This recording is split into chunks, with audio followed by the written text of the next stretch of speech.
People always talk about female greed as a common stereotype, but I never thought my ex, Linda, would turn out to be just like those gold diggers clinging to wealthy men. Our relationship started like any other. Promises of forever, laughter and love. We were happy, but over time things began to change. It was as if money had replaced love in her eyes. She constantly talked about expensive vacations, demanded a new phone every year, and lived far beyond her means. We both worked, and money was never really an issue. We had good food on the table, a stocked fridge, and we didn't settle for cheap wine. But no matter how much I gave, it was never enough. Every gift was met with complaints. Too small, too cheap. Not what she wanted. Despite everything, I held on to hope, thinking we could fix things, especially after she told me she was pregnant. I thought having a child would bring us closer. But everything changed the day I came home early. Linda had the day off, and as I walked in, I heard voices coming from the kitchen. She was talking to someone, too distracted to hear me enter. I decided not to interrupt, and quietly stepped into the bedroom to change. At first, I wasn't paying much attention to their conversation, until I heard my name. Irene, what am I supposed to do? Chris thinks the baby is his. But what if William doesn't divorce his wife? Linda's voice was nervous. Irene, her friend, sighed. I don't get why you're overthinking this. Just tell him the truth. Linda hesitated.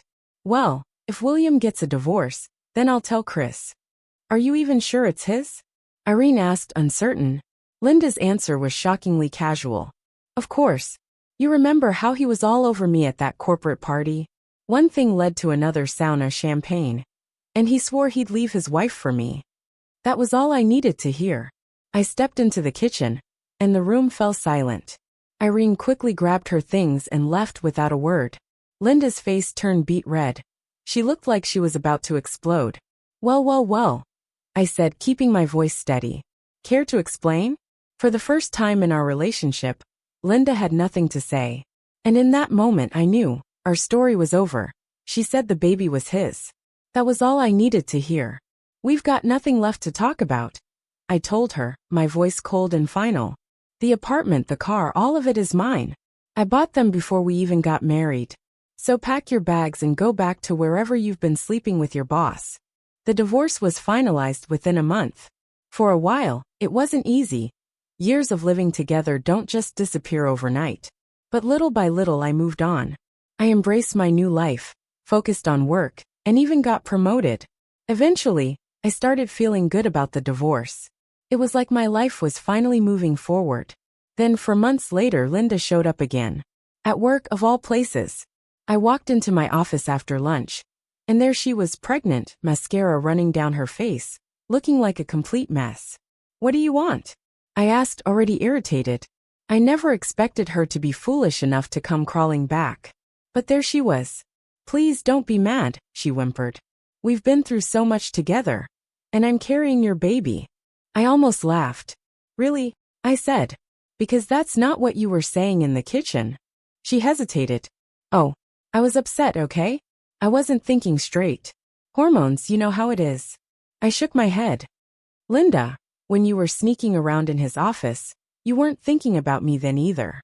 And now, forget it. I'm done. I'm not falling for your games anymore.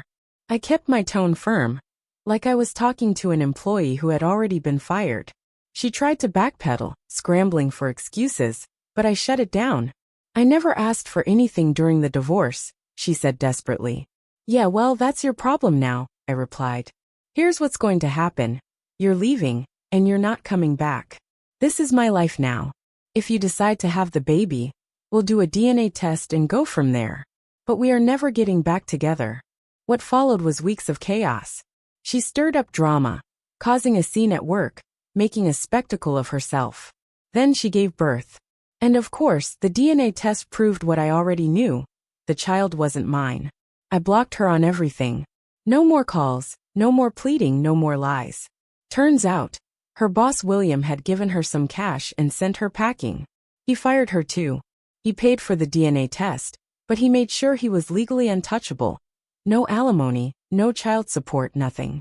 He denied the baby, cut ties, and never spoke to her again. As for Linda, I have no idea what happened to her after that. And honestly, I don't care. Because when I met someone new, someone genuine, someone who actually valued me, I realized that everything that happened, even the betrayal, was for the best.